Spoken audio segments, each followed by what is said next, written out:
देवो महेश्वरः गुरुः साक्षात् परब्रह्म तस्मै श्री गुरवे नमः।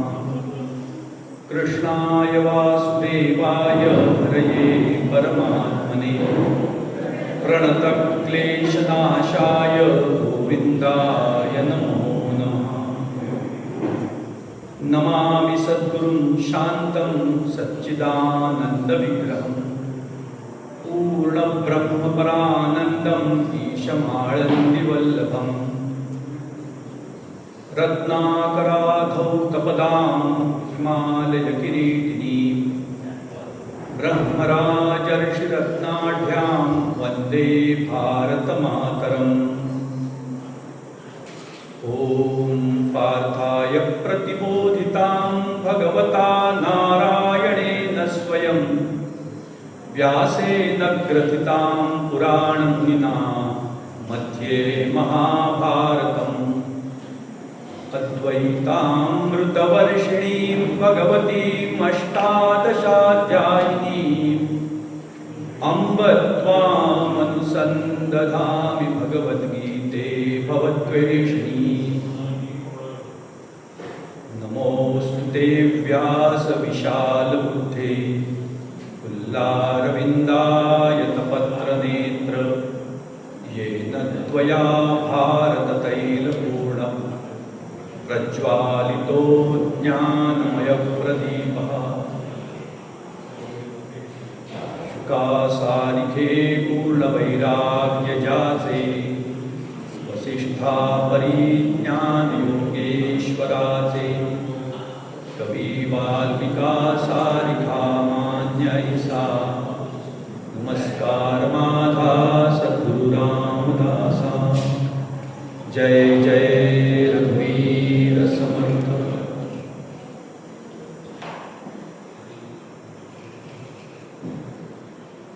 आत्ताच आपळेजींनी सांगितल्याप्रमाणे ते खरंच असं घडलं। माझ्या मित्राची बहीण ती सज्जनगडला येऊन गेली। अनेक वर्षांची मनाची इच्छा सज्जनगडला यावं, परंतु तो काही योग येत नव्हता। तिने सज्जनगडचा प्रसाद आणून दिला घरी। मी तिला म्हटलं मला प्रसाद तर मिळाला, मला आता सज्जनगडचं दर्शन कधी मिळेल ते सांग असं म्हटलं। आणि ती गेल्यावर थोड्याच वेळात आपळेजींचा फोन आला की सज्जनगडला येता का। मी म्हटलं यापेक्षा मोठा योग आणि मला खरंच एकदम भरून आलं की आपण नुसतं प्रसाद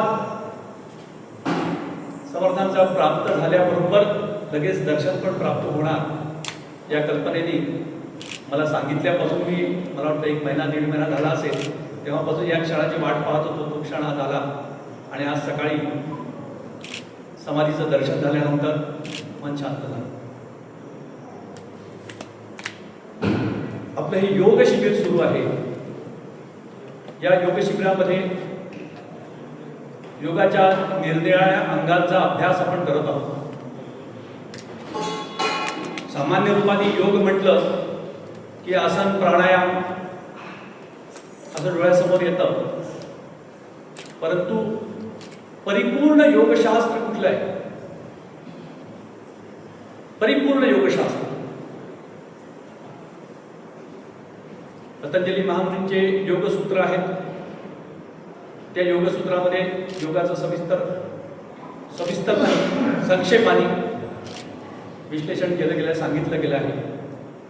परंतु परिपूर्ण योगशास्त्र जर विषयाला म्हणायचं असेल ते श्रीमद भगवद्गीता आहे।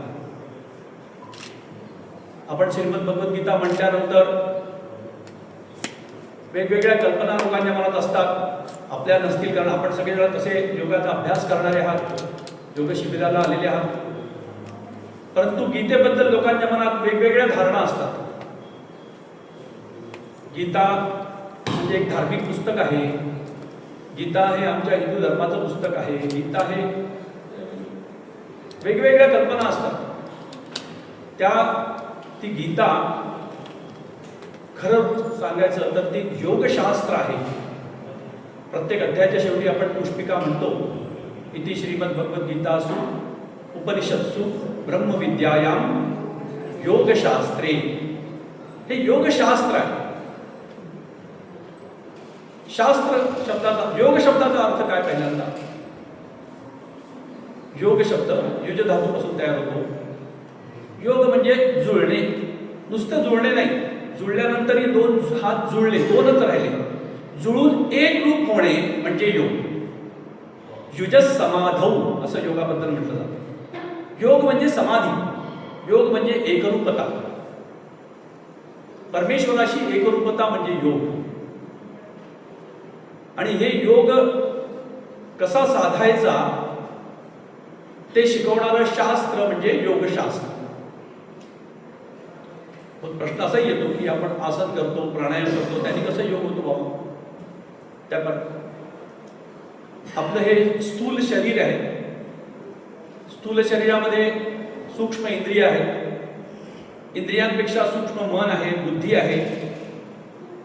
या सगळ्यांच्या पलीकडे गेल्यानंतर त्या आत्मतत्वाला शोधून काढायचं. तर आधी एक एक गोष्टीवरती नियंत्रण आणावं लागेल.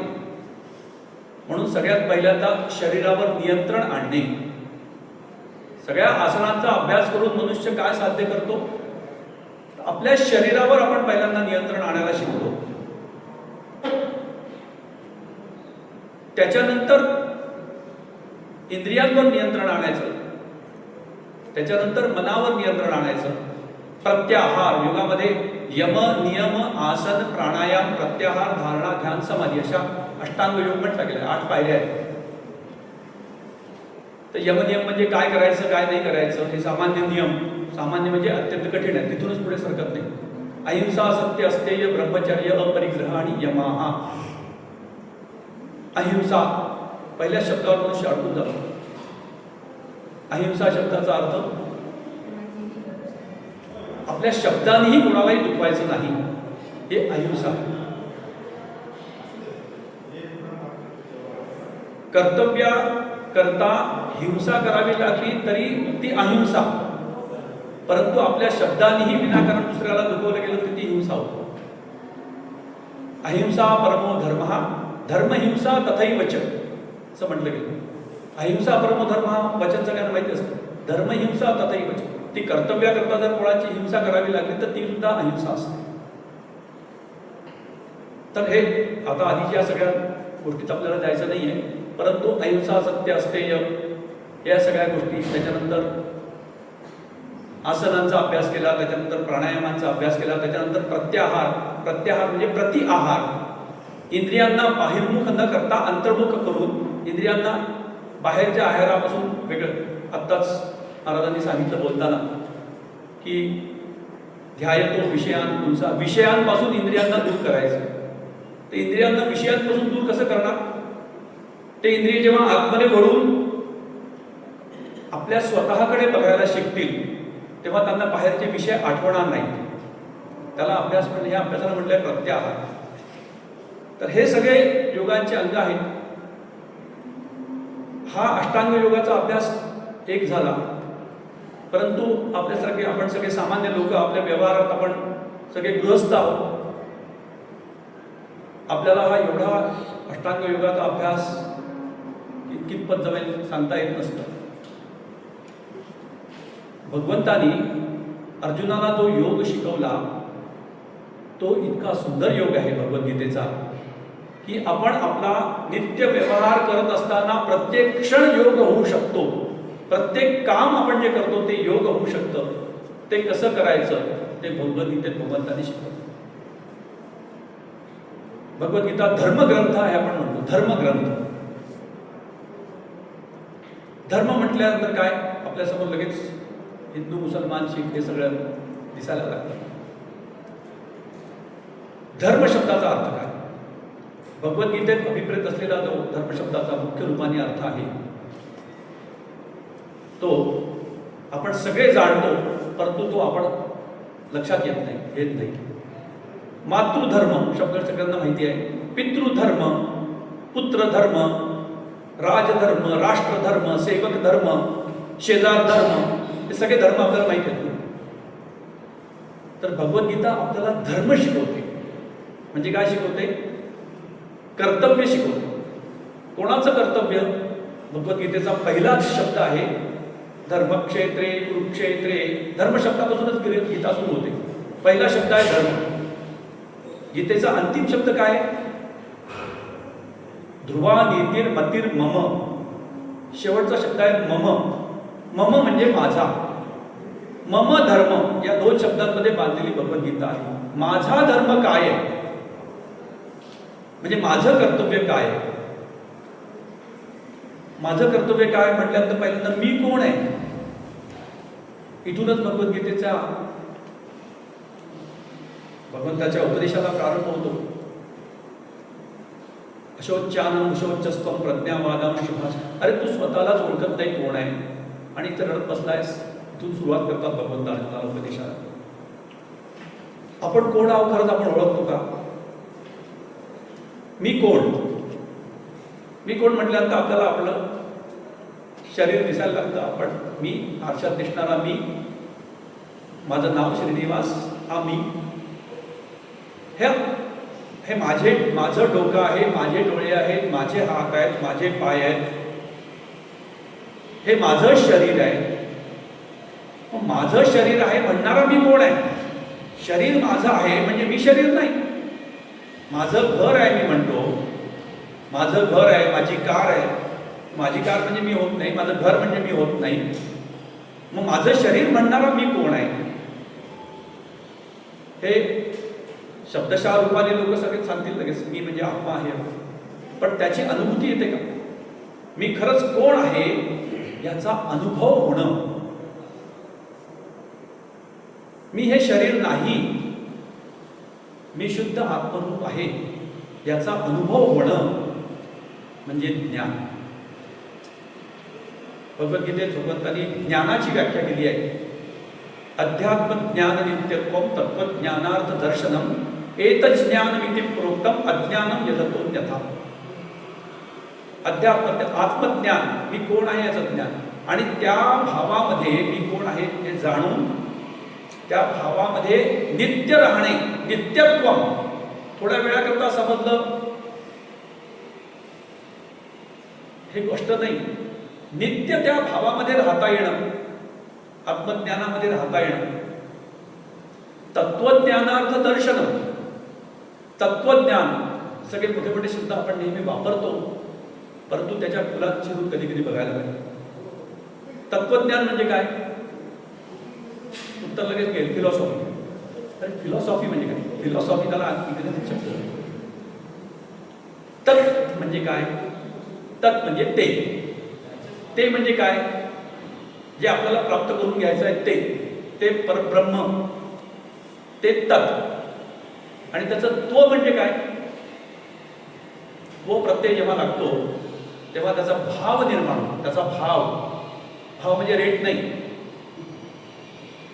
भाव म्हणजे बालकाचं बालकत्व माहिती आपल्याला, मातेचं मातृत्व, वृद्धाचं वृद्धत्व हे शब्द आपण वापरतो.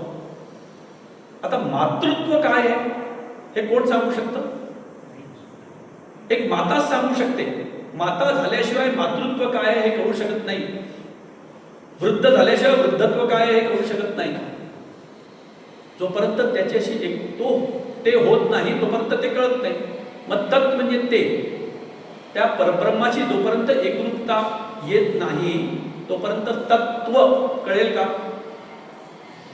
तर ते तत्व आणि त्याचं ज्ञान, एतज्ज्ञानमिति प्रोक्तम, ह्याला ज्ञान म्हटलंय भगवंताने. आपण सगळं शिकतो, फिजिक्स, केमिस्ट्री, मॅथमॅटिक्स, अजून कॉमर्स आणि लॉ आणि काय काय न्यायशास्त्र, सगळं हे जे ज्ञान आहे हे विज्ञान आहे. म्हणजे आता ज्ञान आणि विज्ञान बरोबर आपण येणार आहोत. कारण आज आपण जो चिंतनाकरता अध्याय घेणार आहोत त्या अध्यायाचं नावाचं आहे ज्ञान विज्ञान योग. भगवद्गीतेचा 7वा अध्याय. मला असं सांगण्यात आलं की मागच्या वर्षी भगवद्गीतेच्या 12व्या अध्यायावरती चिंतन झालं. म्हणून मग असा विचार केला की 12व्या अध्याय म्हणजे भक्तियोग, त्या भक्तियोगाचं ची नीव किंवा त्या भक्तियोगाचं फाउंडेशन जिथे ठेवलं गेलं तो अध्याय आपण चिंतनाला घ्यावा. म्हणून आज आपण चिंतनाला घेणार आहोत ज्ञान विज्ञान योग, भगवद्गीतेतला 7वा अध्याय. त्यापूर्वी भगवद्गीतेची रचना कशी आहे त्याची एक थोडी कल्पना करून घेऊया. आपण सगळे जाणतो भगवद्गीता अर्जुनाला सम्रांगणात सांगितली गेली. कौरव पांडवांच्या मध्ये जे युद्ध झालं त्या युद्धाच्या वेळेला ती गीता सांगितली गेली. युद्ध कोणाला आवडतं? युद्ध कोणालाच आवडत नाही. युद्ध कधीच सगळ्यांनाच नको असतं, तरी पण ते होतं. त्याचं कारण काय? महाभारताचं युद्ध सुद्धा होऊ नये म्हणून सगळे प्रयत्न केले गेले. स्वतः भगवंतानी कौरवांना जाऊन समजवण्याचा प्रयत्न केला. अधिकार पांडवांचा आहे, हे राज्य त्यांना मिळायला पाहिजे, नाहीतरी किमान अर्ध राज्य, अर्धे राज्य द्यायला तयार नसाल तर किमान 5 गावं ते द्यायची. त्या दुर्योधनाने सांगितलं सुईच्या नोकावर मिळेल एवढी सुद्धा जमीन मी द्यायला तयार नाही. आता मला जर उभं राहायलाच जागा नसेल तर मला युद्ध करण्याशिवाय दुसरा पर्याय नव्हता. सगळे प्रयत्न झाले, युद्ध अटळ झालं, दोन्ही सेना एकमेकांच्या समोर येऊन उभ्या राहिल्या. पितामह भीष्मांनी शंखनाद केला. गीतेची सुरुवातच तिथून आहे की दोन्ही सेना समोरासमोर उभ्या असतात आणि पितामह भीष्म शंखनाद करतात. त्यांनी शंखनाद केल्याबरोबर सगळ्यांनी आपापले शंख वाजवले. पांचजन्य ऋषिकेशो देवदत्त धनंजय पौंड्रत दग्गो महाशंकू आदी वर्णन मी पण आहे की प्रत्येकाने आपापले शंख वाजवले. याचा अर्थ काय? सगळे युद्धाला सिद्ध आहेत असे सगळ्यांनी शंख वाजवला म्हणजे आता आम्ही युद्धाला तयार आहोत, आता युद्ध सुरू होऊ शकतो, युद्ध सुरू करा अशी घोषणा झाली. त्यावेळेला अर्जुनानेही शंख वाजवला. अर्जुनाने शंख वाजवला, आपलं धनुष्य उचललं आणि कृष्णाला म्हटलं रथ घे दोन्ही सेनांच्या मध्ये, मला बघू दे माझ्याशी युद्ध करण्याकरता कोण योग्य आहे. अर्जुन सामान्य योद्धा नाहीये. तो म्हणतो की माझ्याशी युद्ध कोणाशी पण मी युद्ध करणार नाही. जे माझ्याशी युद्ध करण्याकरता योग्य असेल त्यांच्याशी मला युद्ध करायचंय. मला माझ्याशी युद्ध करण्याकरता कोण योग्य आहे त्यांना बघू दे. कृष्णाने रथ उभा केला. पितामह भीष्म आचार्य द्रोण सगळ्यांच्या समोर उभा केला. त्यांना बघितलं आणि अर्जुनाची एकदम मनस्थिती बदलली. बघा, युद्ध कोणाशी होणार आहे अर्जुनाला माहीत नव्हतं का? माहीत होतं. परंतु जेव्हा प्रत्यक्ष वेळ आली आणि आता समोर आपले आजोबा समोर दिसत आहेत, आपले आचार्य द्रोण समोर दिसत आहेत, तेव्हा यांच्याशी कसं युद्ध करायचं? अर्जुन एका क्षणात, गीतेत त्याचं वर्णन येतं, एका क्षणात अर्जुनाचे हातपाय गळाले. तो म्हणतो मी धनुष्य पण धरू शकत नाही हातामध्ये. त्याचं धनुष्य गळून पडलं आणि आता मी हे युद्ध करत नाही म्हणून अर्जुन बसला. प्रमुख योद्धा आता युद्ध करत नाही म्हणून बसला आहे. युद्ध तर अटळ आहे, युद्ध होणारच आहे. अर्जुनाने भगवंताला एक मोठं भाषणही दिलं त्यावेळेला की हे युद्ध करणं किती चुकीचं आहे वगैरे वगैरे. आता सगळ्या त्या विस्तारात जायचं नाही आपल्याला. गीतेची रचना फक्त पहिल्यांदा बघू आपण. अर्जुनाने सगळं मनातलं सांगितलं की हे युद्ध होणं चूक आहे आणि मी हे युद्ध करणार नाही हे नक्की आता, असं म्हणून त्याने आपला धनुष्यबाण त्याग करून तो जाऊन बसला रथात. भगवंतानी पहिल्यांदा त्याला दाटलं. हे काय करतो वेळेपणा, ही वेळ आहे का असा विचार करायचे. अरे आता युद्ध सुरू व्हायच्या वेळेत तूच म्हणतो मी आता युद्ध करणार नाही. क्लैब्यमास्पदमः पार्थ नैतत्वयुपपद्यते क्षुद्रम हृदय दौर्बल्यम त्यक्तोत्तिष्ठ परंतप. स्वामी विवेकानंदांचा अत्यंत आवडता श्लोक आहे हा गीतेतला. क्लैब्यचा अर्थ आहे नपुंसकता. अर्जुन आहे नपुंसकता सोड. कोणाला म्हणतात भगवंत? अर्जुनाला, श्रेष्ठ योद्ध्याला म्हणतायत नपुंसकता सोड. तरी पण अर्जुनावर परिणाम नाही झाला. अर्जुन म्हणाला बाकी सगळं ठीक आहे पण सगळ्यांशी मी युद्ध करून घेईन. एक श्रेष्ठ योद्धा आहे, त्याने संग्रामी हर जिंकिला, ज्ञानेश्वर माऊली म्हणतात, असा तो अर्जुन आहे. आणि तो एकदम हतबल झाला. तो मी सगळ्यांशी युद्ध करून घेईन. पण पितामह आचार्य द्रोण यांच्याशी नाही करू शकत. गुरु न हत्वा हि महान भावान श्रेयो भोगतो भैक्षमपी लोके. यांच्याशी युद्ध करण्यापेक्षा मी भीक मागून राहीन, भिक्षा मागून राहीन, पण यांच्याशी मी युद्ध नाही करणार. क्षत्रिय आहे, योद्धा आहे, आणि असा हातपाय गाळून बसलाय. पण या क्षणी अर्जुनाला एक जाणीव झाली. कदाचित भगवंताच्या चेहऱ्यावरचे भाव त्यांनी बघितले असतील आणि एकदम त्याला जाणवलं की मी जे बोलतोय त्यांना आवडत नाहीये. आणि अर्जुन एकदम म्हणाला, कार्पण्य दोषोपहत स्वभाव पृच्छामित्वान धर्मसमूढ चेतो. माझ्यामध्ये करुणा खूप भरून आलेली आहे आणि त्या करुणेमुळे मला समजत नाहीये काय बरोबर आहे काय चूक आहे. माझ्या स्वभावाचं अपहरण झालंय, मी स्वतःला विसरलोय. पृच्छामित्वान धर्मसमूढ चेता. मी धर्मसमूढ झालोय. धर्मसमूढ म्हणजे मी कर्तव्य समूढ झालो. आता काय करू मला कळत नाही. यत् श्रेयस्यात् निश्चितं ब्रूहि तन्मे. जे माझ्याकरता श्रेय असेल, श्रेय म्हणजे कल्याणकारी.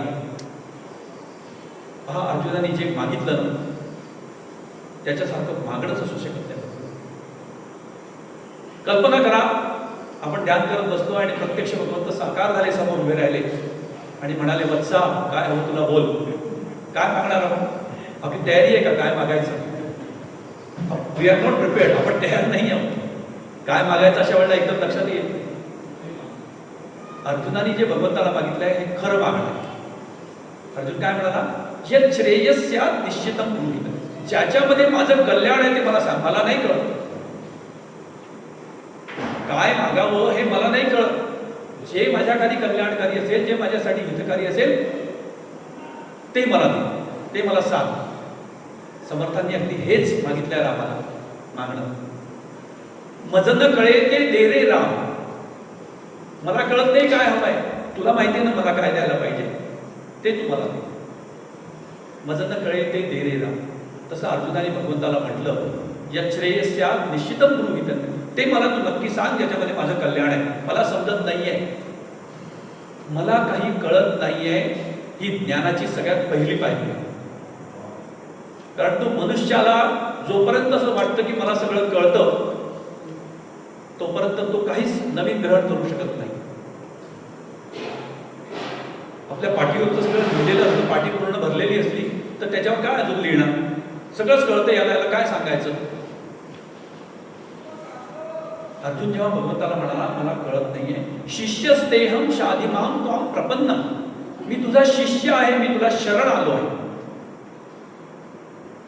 माम शाधी, मला उपदेश कर. अहम त्वां प्रपन्नम, प्रपत्तीचा अर्थ आहे शरणागती. अहम त्वां प्रपन्नम म्हणजे मी तुला शरण आलो आहे, आता मला काही कळत नाहीये, तू मला उपदेश कर.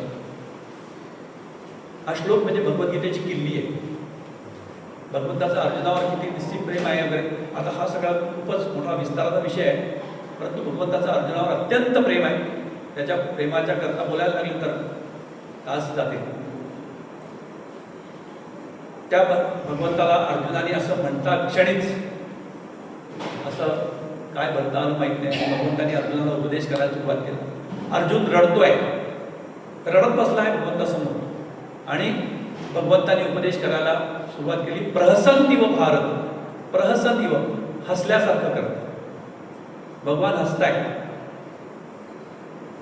आणि तो जीव रडतोय. त्या रडणाऱ्या जीवाला भगवंताने केलेला हा उपदेश हा त्या जीवाच्या जीवनात आनंद आणणारा उपदेश. भगवद्गीता काय आहे असे जे अनेक प्रश्न सांगितले जातात, त्याबद्दल रूप सांगितले जातात गीतेचे, त्याच्यामध्ये सगळ्यात सरळ म्हणजे भगवद्गीता हे आनंदमय जीवन जगण्याचं शास्त्र आहे. आनंदमय जीवन जगण्याचं शास्त्र आहे. मग ते केव्हा शिकायला पाहिजे. आम्ही एकदा दिल्लीला गेलो आणि दिल्लीला जाऊन तिथे सगळी दिल्ली काय काय बघायचं जे काय थोडे 2-3 दिवस राहून ती दिल्ली बघितली आणि परत यायला निघालो तर स्टेशनवरती एक मुलगा पुस्तकं विकत आला. त्याच्यात तो दिल्ली का मॅप, दिल्ली का मॅप, दिल्ली का मॅप म्हणून द्यायला लागला. माझ्यासमोर आला, मला आग्रह करायला लागला, दिल्ली का मॅप लिहिलो. त्याला म्हटलं, अरे आता चाललो दिल्लीहून परत. आता या मॅपचा काय उपयोग आहे? तुम्ही आल्याबरोबर जर तुम्हाला दिला असता तर मला दिल्लीत पाहायला तरी कळलं असतं काय बघायचं. आनंदमय जीवन जगण्याचं शास्त्र केव्हा शिकायला पाहिजे? जीवनाच्या प्रारंभी की जीवनाच्या अंती? पण प्रारंभी सगळ्यांना असं म्हणणं असतं, लहान मुलांना गीता शिकवू नका बरं, लहान मुलांना गीता शिकवू नका, ते संन्यासी होतात. सगळे इतके चुकीचे गैरसमज, चुकीचे समज गीतेबद्दल झाले आहेत. लहान मुलांना गीता शिकवू नका, ते संन्यास घ्यायची त्यांना इच्छा होईल. गीतेचा प्रवक्ता भगवान श्रीकृष्ण संन्यासी नाही आणि श्रोता अर्जुन त्यांनी संन्यास घेतला नाही. मग गीता संन्यास घ्यायला शिकवते असं कसं म्हणायचं? म्हणून लहानपणी गीता शिकायची नाही, तरुणपणी तर एन्जॉयमेंट मध्ये असतो तेव्हा शिकायची नाही. नाही गीता वगैरे ते विषय सगळे आतापर्यंतचे विषय आहे असं तेव्हा मनुष्य म्हणतो. आणि मग आता आनंदमय जीवन जगायचं. गीता केव्हा शिकायची या प्रश्नाचं उत्तर एकच आहे. ज्या क्षणी आपल्याला बोध होईल किंवा वाटेल की गीता शिकली पाहिजे त्या क्षणापासून गीता शिकायला पाहिजे. मग तो वय कुठला आहे काय हा विचार नाही करायचा. कारण एकच गोष्ट मनुष्याची लक्षात ठेवायची आहे. आपण हे योग शिबिराला आलो आहे, आपण इथे असलेले बरेच जण युवकही आहेत, काही वृद्धही आहेत. आपल्याला असं वाटतं की आता झालं, आता काय शिकायची गीता, आता शिकून काय उपयोग आहे, आता आनंदमय जीवन जगायचं शास्त्र म्हणतं, आता काय. मनुष्य हा देह सोडून जेव्हा जातो तेव्हा सोबत काय काय नेऊ शकतो? सोनं चांदी पैसा फडका नाही नेऊ शकत, घरदार नाही नेऊ शकत, आप्त स्वजनांना नाही नेऊ शकत, मित्रांना नाही नेऊ शकत, आपण काहीच बरोबर नेऊ नाही शकत. हे वाक्य चुकीचं. आपण काहीच बरोबर नेऊ नाही शकत असं नाही. जी योग मार्गावर केलेली मनुष्याने केलेली प्रगती असते ती त्याच्याबरोबर तशीच जाते आणि ती पुढे तिथून पुढे त्याचा अभ्यास सुरू होतो. हा योगाभ्यास कधीच व्यर्थ जात नाही. योगाभ्यास म्हणा, योगशास्त्राचा अभ्यास म्हणा किंवा जेही संस्कार आपण ग्रहण करतो ते संस्कार वाया जात नाही, ते तसेच पुढे जातात. मग ते संस्कार असो की कुसंस्कार असो, जे जे मनुष्य ग्रहण करतो ते त्याच्याबरोबर पुढे जातं. हे मी सांगत नाही आहे, भगवद्गीतेत स्पष्ट सांगितलेलं आहे 6व्या अध्यायामध्ये. पूर्वाभ्यासेन ते नैव ह्यते यवशोऽपि सः जिज्ञासुरपि योगस्य शब्द ब्रह्माति वर्तते. पूर्वाभ्यासेन, पूर्वजन्मात केलेला जो अभ्यास असतो त्याच्यामुळे मनुष्य तिकडे ह्रियते, आकर्षिला जातो. म्हणून आपण बघितलं असेल कित्येक लहान लहान मुलं सुद्धा उत्तम गातात. आजकाल ते टीव्हीवरच्या कार्यक्रमात तसं काय नाही बघितलं. खूप लहान लहान मुलं असतात, त्यांना स्वरज्ञान इतकं असतं की ते कसं काय म्हणतात कळत नाही. कुठून आलं ते? या एका जन्माचं आहे का?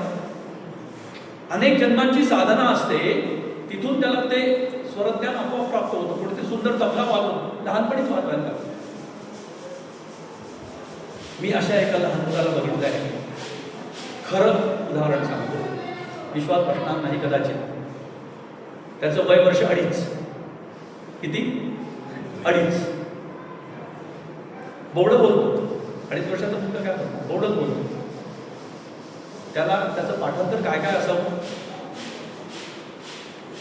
त्याला संपूर्ण रामरक्षा पाठ आहे, त्याला संपूर्ण मारुती स्तोत्र पाठ आहे, त्याला मनाचे 25-30 श्लोक पाठ आहेत, त्याला पसायदान पाठ आहे, त्याला ज्ञानेश्वर मौलींच्या अनेक ओव्या पाठ आहेत, त्याला भगवद्गीतेचे 4 अध्याय पाठ आहेत. नाही त्याच्याजवळ सर्टिफिकेट आहे, 3 अध्याय पाठ केले आहेत. गीता जिज्ञासू सर्टिफिकेट आहे.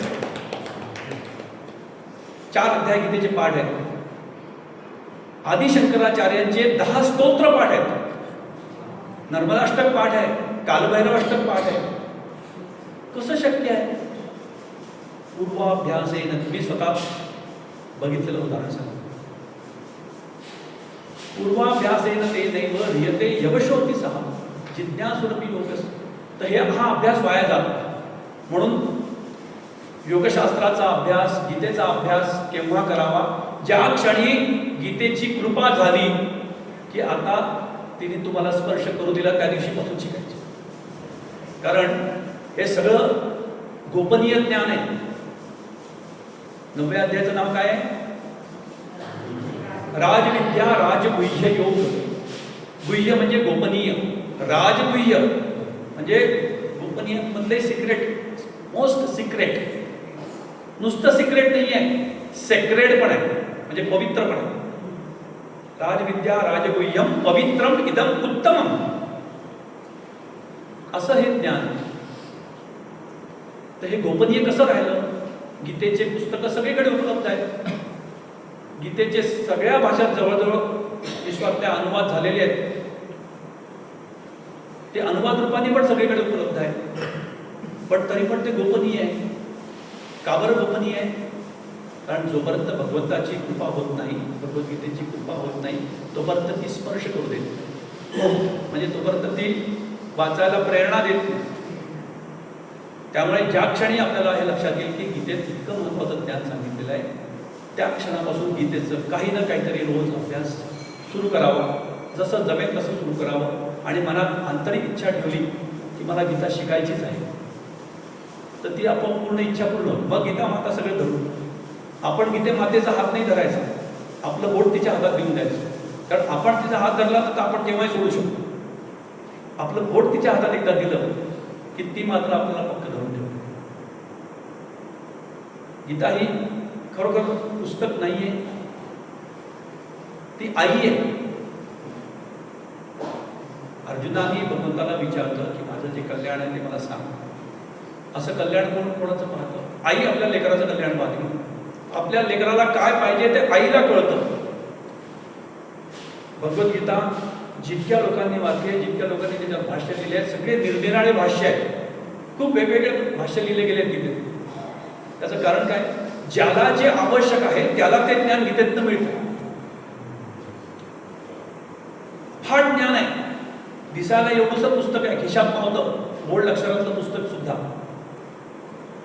परंतु इतकं अपाट ज्ञान आहे की दरवेळी तोच व्यक्ती जेव्हा वेगवेगळ्या वेळेला वाचतो तर त्याच्या मूड प्रमाणे त्याला काय आवश्यक आहे ते ज्ञान त्याच्यातनं प्राप्त होतं. हे गीतेचं वैशिष्ट्य. तेव्हा सायंटिस्ट जेव्हा वाचतो त्याला सगळं त्याच्यातलं विज्ञान दिसायला लागतं. एखादा मॅनेजमेंट मला वाटायला लागतो तेव्हा अरे हे तर मॅनेजमेंटचा ग्रंथ आहे. एखादा मानसशास्त्रात वाचायला लागतो तेव्हा अरे हा तर मानसशास्त्राचा ग्रंथ आहे. जो व्यक्ती वाचतो त्याला त्याच्याप्रमाणे आवश्यक ज्ञान मिळतं. फार्मसीचं दुकान असतं, औषधाचं दुकान. त्या दुकानामध्ये असंख्य औषध असतात. आपण सगळे औषध आपल्याला जे आवश्यक आहे तेच आपण घेतो. गीतेतनं आपल्याला जे आवश्यक आहे ते आपल्याला आपोआप मिळते. तर ती आई आहे ती आपल्याला देते. आचार्य विनोबा भावे म्हणतात, गीताई माऊली तिचा बाळमी नेणता, पडता रडता घे उचलून कडेवरी. ती मला सांभाळून घेते. अशी ही गीता आहे. मग भगवंतांनी अर्जुनाला उपदेश करायला प्रारंभ केला. त्यांनी सगळ्यात पहिल्यांदा मुख्य तत्व काय आहे ते सांगितलं. हे आपली प्राचीन परंपरा अशीच राहिलेली आहे की मुख्य विषय काय आहे, मला मुख्य विषय जो सांगायचा आहे तो आधी सांगायचा आणि मग त्याचा विस्तार करून तो समजावून सांगायचा. आणि मग नंतर तो सगळं सांगितल्यानंतर त्याचा काय अनुभूती येते ती सांगायची. जसं विज्ञान असतं, गीता शास्त्र आहे. शास्त्र म्हणजे काय? आपण योग शब्दाचा अर्थ बघितला. शास्त्र म्हणजे काय? रसायनशास्त्र, भौतिकशास्त्र, सगळे शब्द माहिती आहेत आपल्याला. आपण आजकाल वापरत नाही. आपण फिजिक्स केमिस्ट्री जास्त वापरतो.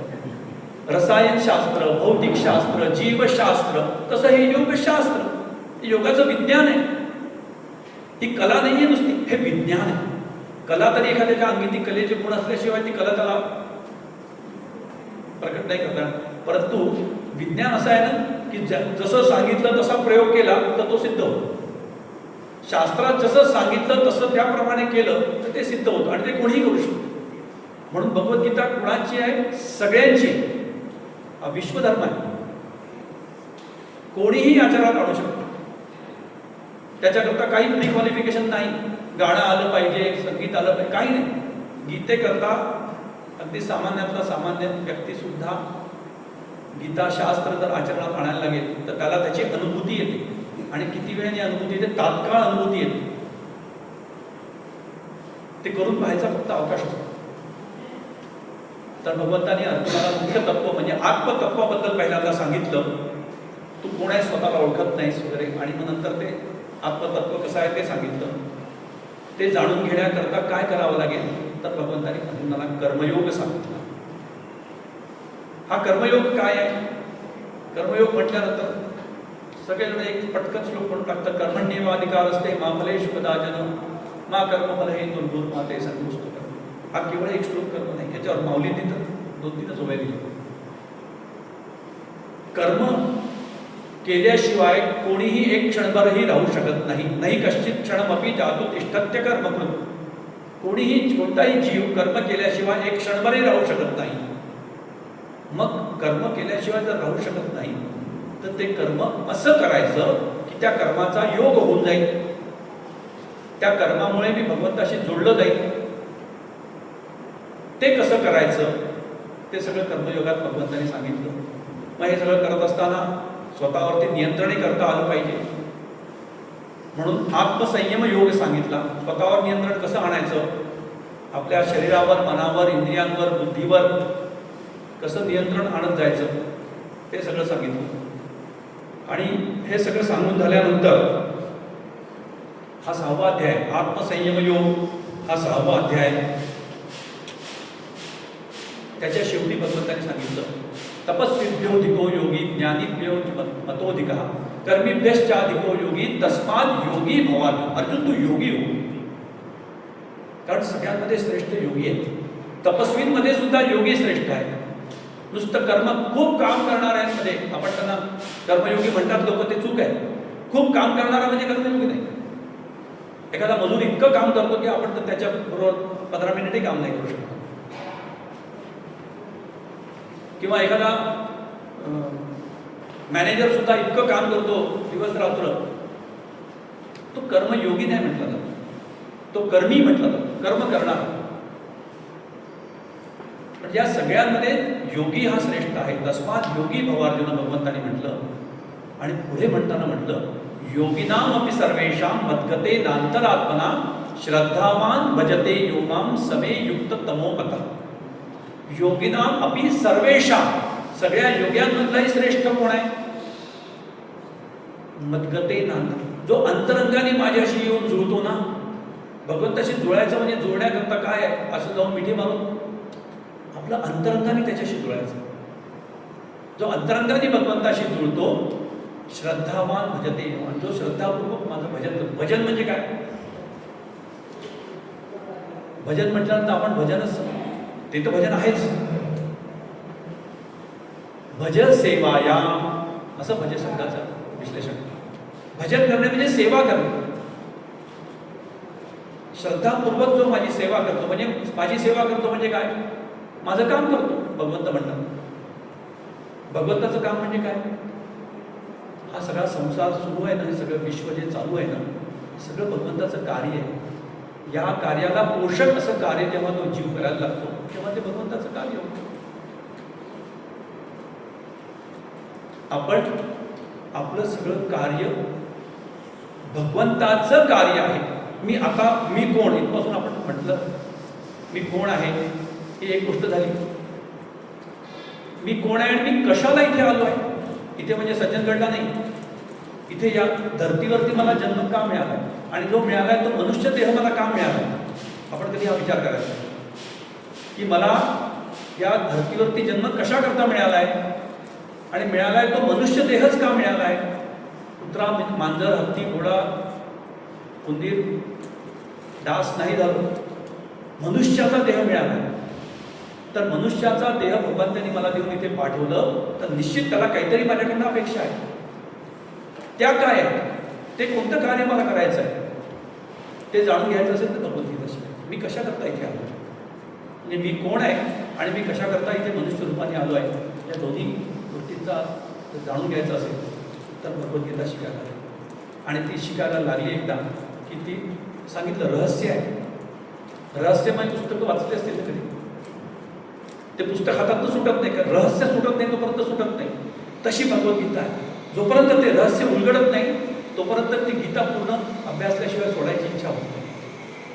म्हणून आज या सज्जनगडावर समर्थांच्या चरणी जर आपण मनात संकल्प केला की आपण गीतेचा अभ्यास नक्की करू, तर शिबिर सफल झालं. आणि गीतेचा अभ्यास कसा करायचा?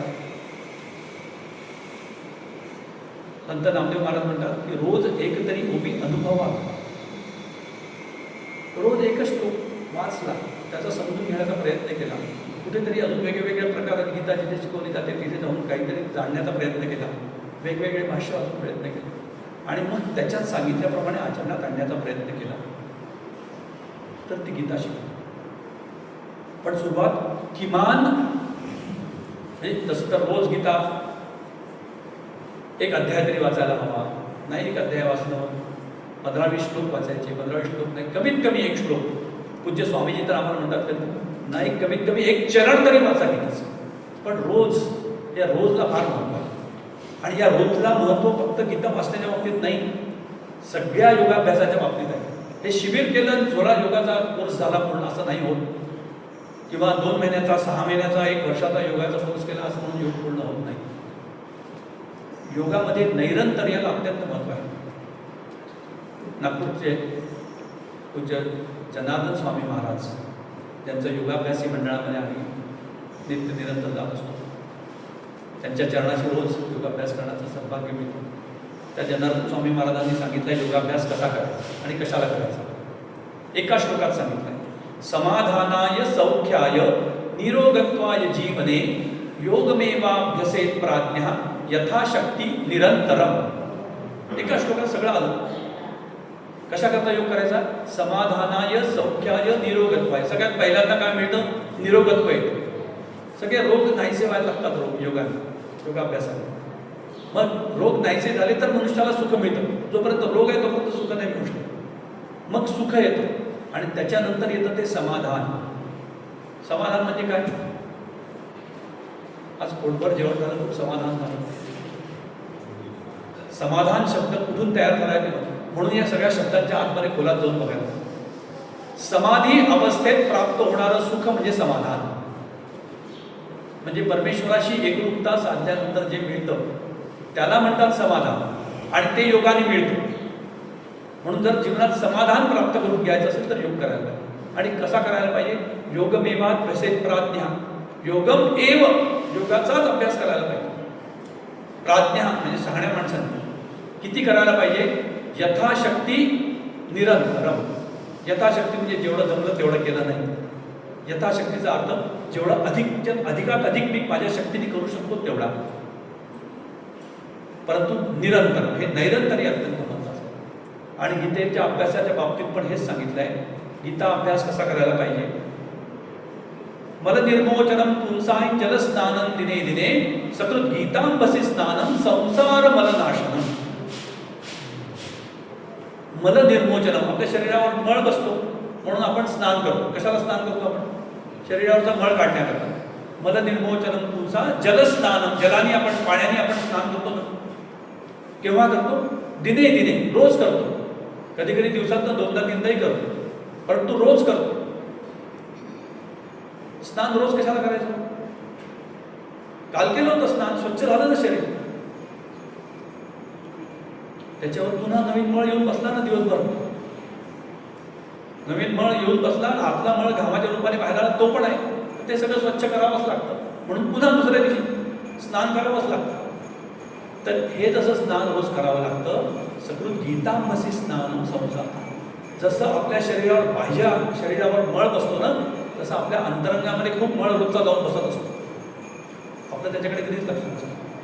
त्यांनी मला असं म्हटलं, मी लक्षात ठेवलं, मी सोडणार नाही का, ती मला अशीशी वाटते काय, असं सतत. आणि मग हे आपल्या आतमध्ये जाऊन जमून बसतं. तो व्यक्ती समोर दिसल्याबरोबर ते आठवतो तो मळ, आणि तो घट्ट व्हायला लागतो. जितका जुना होईल तेवढा तो घट्ट होतो. तो मळ साफ करण्याकरता काय उपाय आहे? सकृत गीतां वसिष्ठा. गीतेनी आपलं अंतरंग धुतल्या जातं. अंतरंग धुण्याकरता साधन असेल तर गीता स्नान. सगळ्या संसाराला जो मळ आपण आत्म्याने बसवतो तो सगळा साफ करण्याकरता गीता रूपी जलाने रोज स्नान करायला पाहिजे. तर या दोन गोष्टी महत्त्वाच्या गीतेबद्दल झाल्या. आणि तस्मात योगी भवार्जुन हा भगवंताचा आपण संदेशही बघितला. योगी व्हायला पाहिजे. आणि योगिनाम अपि सर्वेषां मद्गतेनांतरात्मा. योग्यांमध्ये अंतरंगाने त्याच्याशी जुळायचं.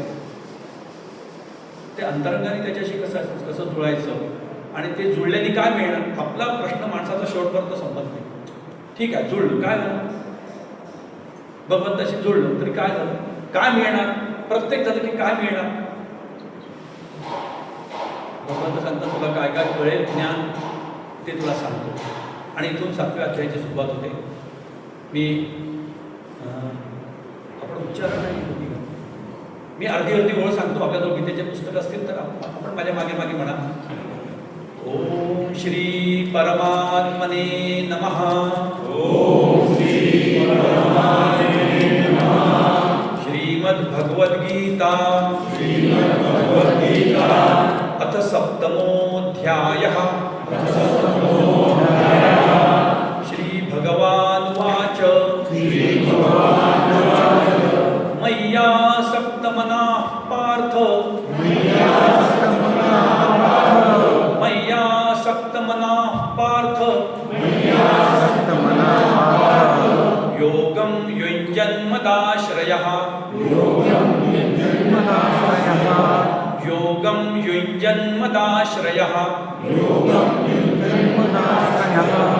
मय्यासक्तमनः पार्थ योगं युञ्जन्मदाश्रयः.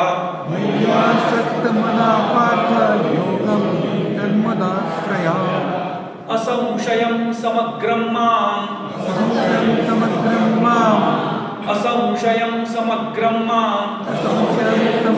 माम्. यथा ज्ञास्यसि तच्छृणु. यथा ज्ञास्यसि तच्छृणु. असंशयं समग्रं माम् यथा ज्ञास्यसि तच्छृणु.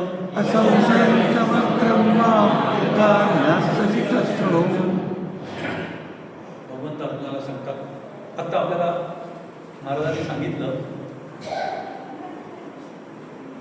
ध्यायतो विषयान् पुंसः संगस्तेषु उपजायते. विषयांचं ध्यान केलं, विषयांचं चिंतन केलं तर मनुष्य शेवटी प्रणश्यती, नष्ट होऊन जातो. मग विषयांचं ध्यान नाही करायचं. विषयांचं ध्यान नाही करायचं मग करायचं काय ते पण महाराजांनी सांगितलं. पण ते अगदी शेवटी सांगितलं. ते कदाचित सुचलं असेल. विषयांचं ध्यान नाही करायचं म्हणजे मग काय करायचं. एखाद्याला सांगितलं की एखादी गोष्ट करू नको. बघा आपल्याला सांगितलं कोणी की तू हे करू नको तर आपल्याला तेच करायची इच्छा. लहानपणापासून त्या गोष्टी पण ऐकत आल्या. त्या जादुई गोष्टींमध्ये पण त्या राजवाड्याला 13वा त्याचा कक्ष आहे, त्याचं दार बंद असेल ते तू उघडू नको. तू उघडू नको म्हणलं तर तो जाऊ आधीच ते उघडायला. तर जे करू नको म्हणतं ते माणसाला करायची आधी इच्छा होती. एक हनुमंताचं एक मंदिर आहे आणि ते मंदिर इतकं सुंदर मंदिर आहे आणि त्याच्याबद्दल ख्याती अशी आहे की मनात जी काही इच्छा असेल ती त्या मंदिरात 11 प्रदक्षिणा केल्या तर ती पूर्ण होते. किती सोपं आहे. मनात एक इच्छा असेल ती इच्छा फक्त 11 प्रदक्षिणा करायच्या हनुमंताला आणि ती इच्छा पूर्ण होते. पण एक छोटीशी कंडिशन टाकली त्यांनी. तेवढं एकच नियम आहे की त्या 11 प्रदक्षिणा करत असताना मनामध्ये माकडाचा विचार नाही आला पाहिजे. हे करायचं नाही म्हटलं की तो मनुष्य त्याचाच विचार करत प्रदक्षिणा करतो. मग याला उपाय काय. याला उपाय त्याला असं सांगायच्या ऐवजी त्याला हे सांगा की 11 प्रदक्षिणा करत असताना प्रभू रामचंद्राचं ध्यान करत चालायचं. ध्याये राजानुबाहुं धृतशरधर्षं बद्धपद्मासनस्थं. कसे आहेत माझे राम. आजानुबाहू आहेत, पद्माचा बसलेले आहेत, पीत वस्त्र धारण केले आहेत. असं त्या रामाचं चिंतन करता करता जर 11 प्रदक्षिणा केव्हा होऊन गेला कळणार पण नाही. हे करू नका असं म्हणण्यापेक्षा हे करा. आतापर्यंत जे भगवंतांनी कर्मयोग सांगितला तो अनासक्त कर्मयोग सांगितला. अनासक्त कर्मयोग म्हणजे तू आपलं कर्तव्य कर्म कर अर्जुना, जे तुझं कर्तव्य आहे ते कर, त्याने तुला कधीच पाप लागणार नाही. ते कितीही कसंही काम असलं, आता युद्ध म्हणजे मारायचं लोकांना, पण ते कर्तव्य आहे. सैनिकांनी जर उद्या म्हटलं की मी त्या शत्रूला मारणार नाही, ते आमच्या देशात चिरंतरी असले तरी कशाला मारीन बाबा, मारण्याचं पाप मला नको, आपण त्याला काय म्हणू, अरे ते तुझं कर्तव्य आहे, तू कर, त्याने तुला पाप लागणार नाहीये. एखाद्या न्यायाधीशाने शिक्षा दिली, अत्यंत गुन्हेगार, मोठा गुन्हेगार, त्याला फाशीची शिक्षा दिली, तो न्यायाधीश म्हणत नाही, फाशीची शिक्षा कशाला, मला पाप लागेल, फाशीची शिक्षा दिली. आपण त्याला अरे तुम्ही न्यायाधीश आहात, ते तुमचं कर्तव्य आहे. तो जल्लाद म्हणेल तुम्ही त्याला फासावर लटकवणार नाही, कमी का त्याचा जीव घेऊ, तर आपण त्याला म्हणू की तू तुझं कर्तव्य आहे. तर कर्तव्य केल्याने पाप लागणार नाहीये. तू तुझं कर्तव्य कर, ते काहीही असेल ते. मग ते पोळ्या लाटण्याचं आहे, की मुलांना शिकवण्याचं आहे, की डॉक्टर म्हणून ऑपरेशन करण्याचं आहे, की अकाउंटंट म्हणून अकाउंट्स लिहिण्याचं आहे. तुझं कर्तव्य तू कर्तव्य कर, त्याने तुला कुठलेच पाप लागणार नाहीये. ते कर्तव्य कर, आणि ते करत असताना मनामध्ये कुठलीही अपेक्षा ठेवू नको. महाराजांनी आता तेच सांगितलं, मुलांकडनं आपण अपेक्षा ठेवतो म्हणून सगळी गडबड होते. अपेक्षा कशाला ठेवायची? आपलं कर्तव्य आपण केलं, त्यांना पालन पोषण करण्याचं आपलं कर्तव्य केलं, त्यांचं कर्तव्य ते करायचं नाही, ते करत नाही, काय करायचं तो आपला विषय नाही. माझं कर्तव्य माझ्यापुरतं सीमित आहे, ते कर्तव्य करायचं आणि ते अनासक्त भावाने करायचं. हे आतापर्यंत सांगितलं सगळं. म्हणजे त्याच्यापासून काय मिळणार आहे याची चिंता न करता, हे माझी आपल्या समोर कुठलंही कार्य आलं की ते मी करायला पाहिजे की नाही करायला पाहिजे आणि मला काय मिळणार आहे, हे सगळा विषय करत असताना एकच प्रश्न विचारायचा, हे माझ्याकरता कर्तव्य आहे की नाही आहे, हे मी करायला पाहिजे की नाही. जर हो उत्तर आलं तर करायचं, त्यांनी मला काय मिळणार आहे याचा विषय नाही, माझं कर्तव्य मी केलं. हे अनासक्त हे सांगायला खूप सोपं आहे, पण असा अनासक्त कर्तव्य बोलता येतो का? काही असं काही ना काहीतरी अपेक्षा माणसं तेव्हा जागृत होऊन जातात. मग भगवंत आता इथे वेगळा विषय म्हणतात. भगवंत काय म्हणतात, मयी आसक्त मना पार्थ योगम युंजन मदाश्रय. मयी म्हणजे माझ्यामध्ये. तू एक काम कर ना, तू माझ्यामध्ये आसक्त हो, माझ्या आश्रयाने योग कर. जे कार्य करायचं आहे तुला, जेही कर्म तुझ्यासमोर कर्तव्य आले आहे ते तू माझ्या करता कर, माझ्याच आश्रयाने कर. एक महत्वाची गोष्ट लक्षात ठेवली, बोलणारे कोण आहे त्याचं उत्तर पुढे येणार आहे याच अध्यायात, परंतु आधी सांगून देतो. श्री भगवान उवाच आहे इथे, श्रीकृष्ण उवाच, श्री वासुदेव उवाच असं नाही आहे. महाभारतात सगळीकडे जेव्हा उल्लेख येतो तेव्हा श्रीकृष्ण उवाच, श्री वासुदेव उवाच असं येतं. फक्त भगवद्गीता हा महाभारतातला असा भाग आहे की जिथे श्री भगवान उवाच. भगवान म्हणजे कोण? ऐश्वर्यस्य समग्रस्य धर्मस्य यशस्य श्रियः ज्ञान वैराग्ययोश्चैव षण्णाम भग इति रण. या 6 गोष्टींना भग असं म्हटलं आहे. कोणत्या कोणत्या? समग्र ऐश्वर्य म्हणजे ईश्वरीय गुण आहेत सगळे, धर्म आहे, कर्तव्य पालन आहे, यश आहे, अपयश माहीतच नाही, श्री म्हणजे समृद्धी लक्ष्मी जिथे आहे, ज्ञान समग्र ज्ञान आहे, आणि हे सगळं असताना शुकासारिके पूर्ण वैराग्य ज्याचं वैराग्य आहे. हे सगळं आहे पण या सगळ्याच्या बाबतीत वैराग्य आहे. हे जेव्हा एखाद्या ठिकाणी दिसतं तेव्हा त्याला भगवान म्हटलं जातं. आणि हे सगळ्या गोष्टी भगवंताच्या आहेत. इथे तो भगवान आहे. अर्जुनाने एकदा भगवंताला सगळं युद्ध वगैरे झाल्यानंतर निवांत क्षणी म्हटलं, कृष्णा तू ती गीता मला सांगितली होती तिथे समरांगणावरती, तेव्हा खूप गडबड होती, कोलाहल होता, आता आपण शांत बसलोय, पुन्हा एकदा सांग ना मला.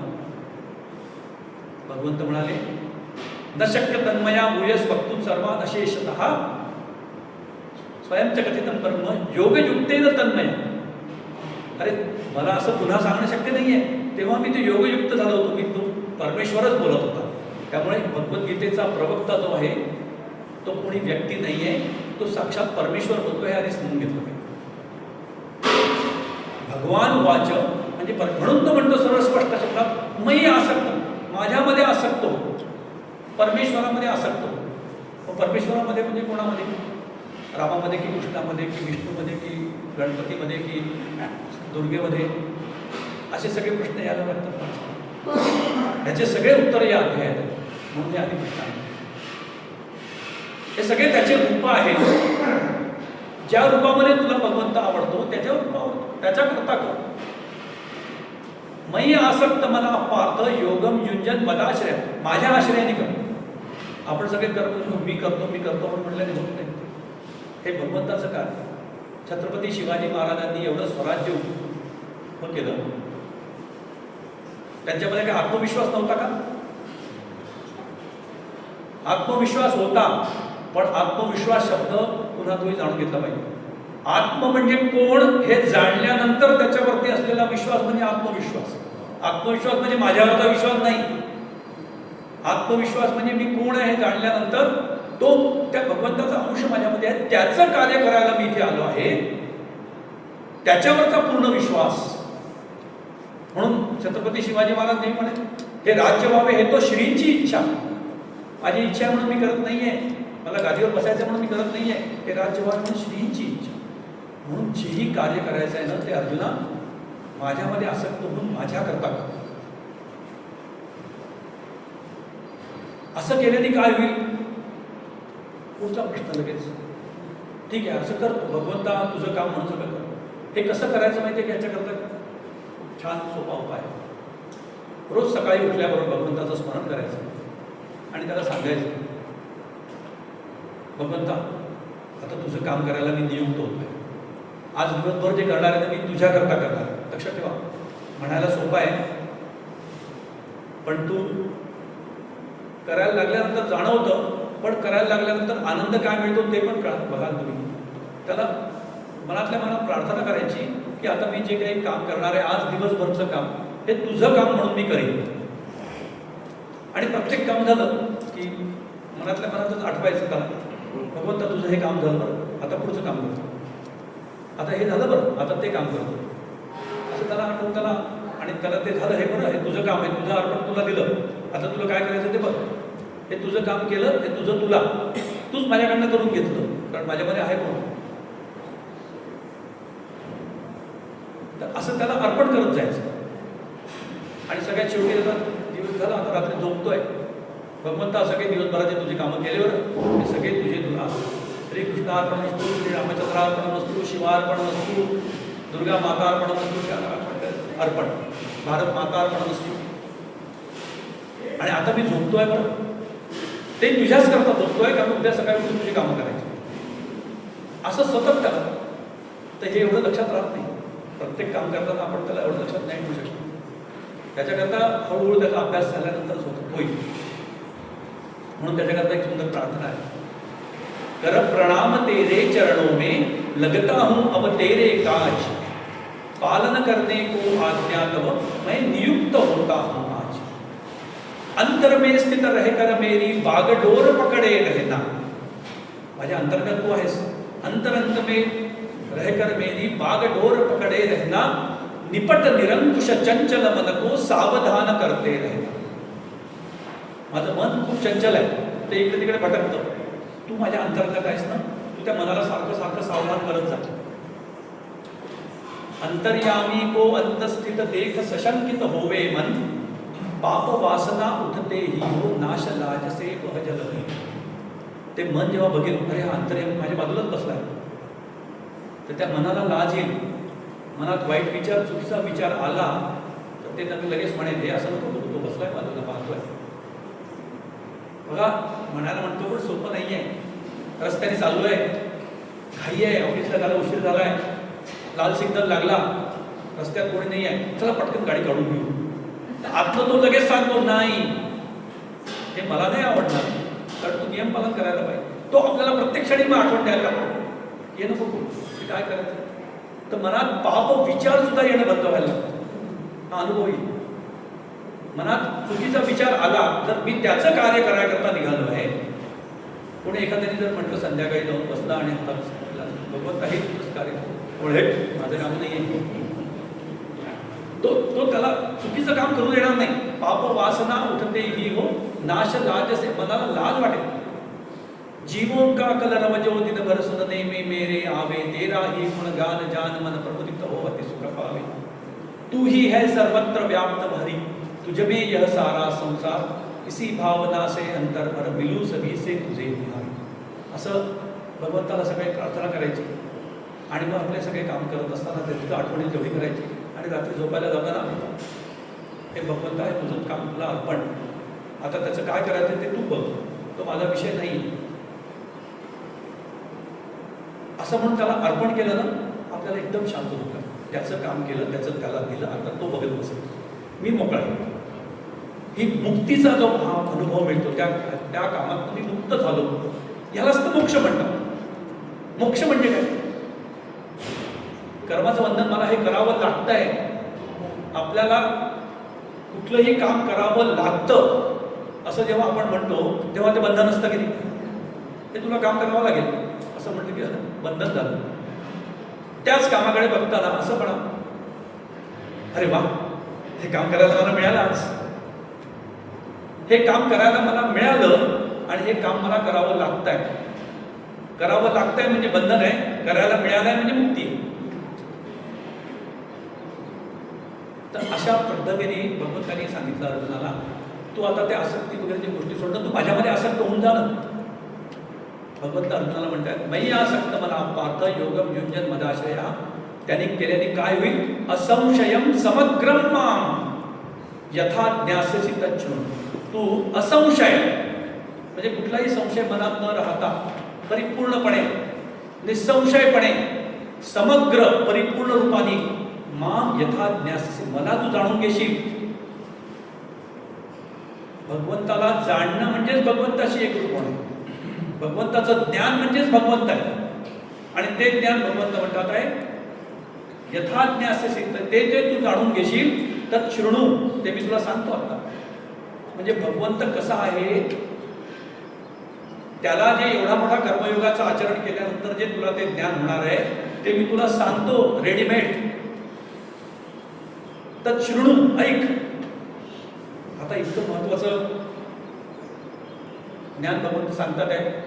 नुसतं ज्ञान नाही सांगणार, भगवंत पुढे म्हणतात ज्ञानंतेहं सविज्ञानम, ज्ञानंतेहं सविज्ञानम, इदं वक्ष्याम्यशेषतः, इदं वक्ष्याम्यशेषतः, ज्ञानंतेहं सविज्ञानम इदं वक्ष्याम्यशेषतः.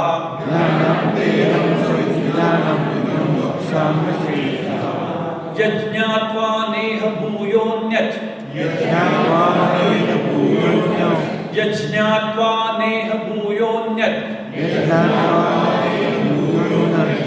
ज्ञातव्यमवशिष्यते, ज्ञातव्यमवशिष्यते. यज्ञात्वा नेह भूयोऽन्यत् ज्ञातव्यमवशिष्यते.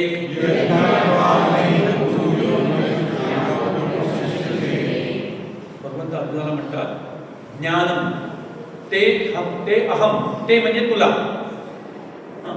तुला ते अहम, अहम म्हणजे मी तुला ज्ञानम, मी तुला आता ज्ञान सांगतो.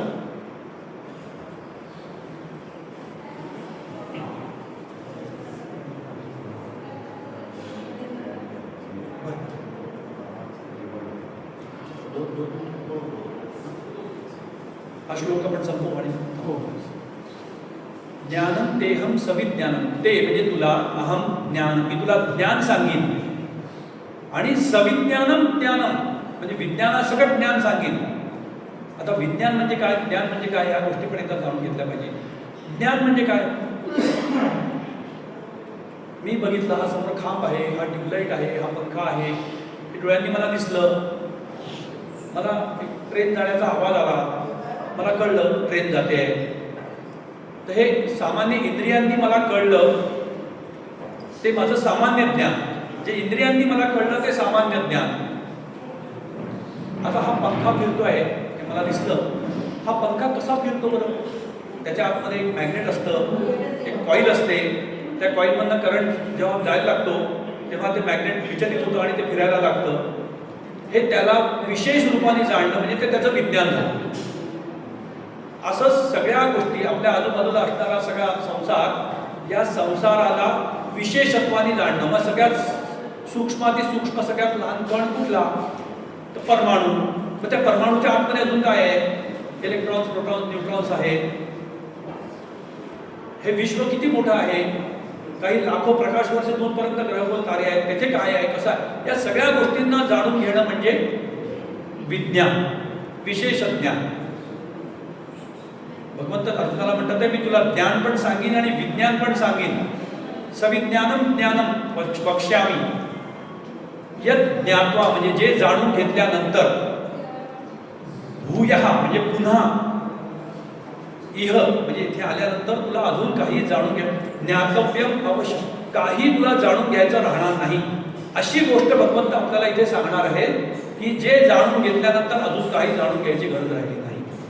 इतकं इम्पॉर्टंट, किती महत्वाचं आहे की जे जाणून घेतलं. ज्ञान आणि विज्ञान सगळं 30 श्लोकांमध्ये भगवंत सगळं सांगणार आहे. इतकं कन्साइज